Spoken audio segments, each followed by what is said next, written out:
Hezbollah ने पूरे middle east में तबाही मचाना शुरू कर दी है। हिजबुल्लाह के जो आर्मी के सबसे बड़े हेड हैं, उन्होंने इस बात का ऐलान किया है कि इजराइल के जोहरी ठिकाने उनके निशाने पर हैं। आज हिजबुल्लाह ने मुत्तहिदा अरब अमारात को भी धमकी दी है, सऊदी अरेबिया के ऊपर हमले लॉन्च किए हैं और सऊदी अरेबिया के बहुत सारे ठिकानों को निशाना बनाने का दावा भी किया है। इजराइल के फौजी कुछ हलाक भी हुए हैं। इसके अलावा गजा पट्टी पर मौजूद इजराइल के टैंकों की तबाही भी हुई है। नाज़रीन ग्रामी, आपको ये बता दें कि मशरक़ वुस्ता में जंगी हालात पैदा हो गए हैं। Israel, Hezbollah, Iran, Saudi Arabia, America, Russia और चाइना इस जंग के अंदर कूद चुके हैं और बहुत सारे ममालिक आगे भी कूदेंगे। इसके अलावा आपको ये बता दें कि इजराइल ने अपने जितने भी शहरी मुत्तहिदा अरब अमारात, बहरीन और दीगर ममालिक के अंदर जा रहे थे, उनको सफर करने से रोक दिया है, क्योंकि जहाज जो है वो ईरान और ईरान के मलेशियाज के निशाने पर है। क्या है मामलात, किस तरह डेवलपमेंट जारी है, आज की इस वीडियो में सब कुछ आपके सामने रखेंगे। छोटी सी गुजारिश है कि आप हमारा यूट्यूब चैनल हसनात टीवी को सब्सक्राइब कर लें, घंटी के निशान को दबा लें ताकि लेटेस्ट न्यूज आप तक बर वक्त पहुंचती रहे। सबसे पहले बात करेंगे हिजबुल्लाह की। तो हिजबुल्लाह के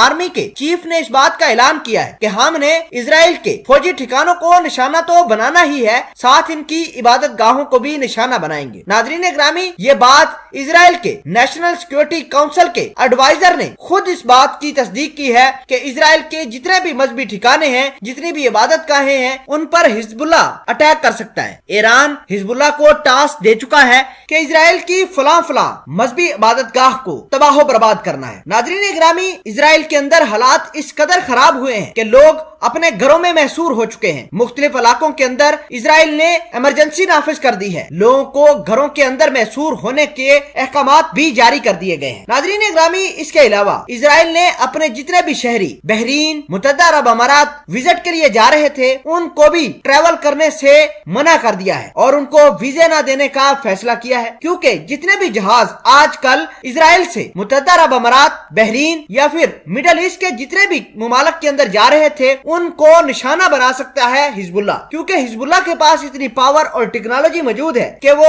इजराइल के जहाजों को बड़ी आसानी से तबाह कर सकता है। नाज़रीन ग्रामी, आपको ये बता दें कि हिजबुल्लाह के आला हुकाम, ईरान के आला हुकाम ने चाइना और रशिया के बड़े बड़े मिलिट्री ऑफिशियल के साथ मुलाकातें भी की हैं। इसका मतलब ये है कि रशिया, चाइना और हिजबुल्लाह ईरान के साथ मिलकर इस जंग के अंदर कूद चुका है और इजराइल की तबाही का यही मुल्क आगाज करेंगे। नाज़रीन, आपको ये बता दें कि हीफा शहर जो कि इजराइल की इकोनॉमिक रीढ़ की हड्डी है, उसको अगले चंद दिनों के अंदर तबाही का सामना करना पड़ सकता है। और बड़ी खबर यह है कि आज हौसी बागियों ने सऊदी अरेबिया के ऊपर बड़ा हमला किया है। बहरहाल सऊदी अरेबिया की इत्तेहादी फौज ने इस बात का दावा किया है कि उन्होंने आने वाला हमला नाकाम कर दिया गया है। आपको ये बता दें कि हौसी बागियों ने ड्रोन बारूद से भरे हुए सऊदी अरेबिया के ऊपर लॉन्च किए थे। बहुत सारी कश्तियां भी बारूद से लोड करके सऊदी अरेबिया की साहिलों पर टिकराना शुरू कर दी गई है। नाज़रीन ग्रामी, इसके अलावा गजा की पट्टी पर इजराइल ने बहुत सारे अपने हथियार, मिसाइल सिस्टम और टैंक्स रखे थे। हिजबुल्लाह ने यह दावा किया है कि गजा की पट्टी पर इजराइल के जो टैंक्स हैं, उनको तबाह किया गया है, इनकी फौजी छावनियों को तबाह किया गया है और 5 इजरायली फौजी जाँ बहक हुए हैं। अब देखना होगा कि ये गुमसान लड़ाई किस करवट लेती है, कौन इसमें जीतेगा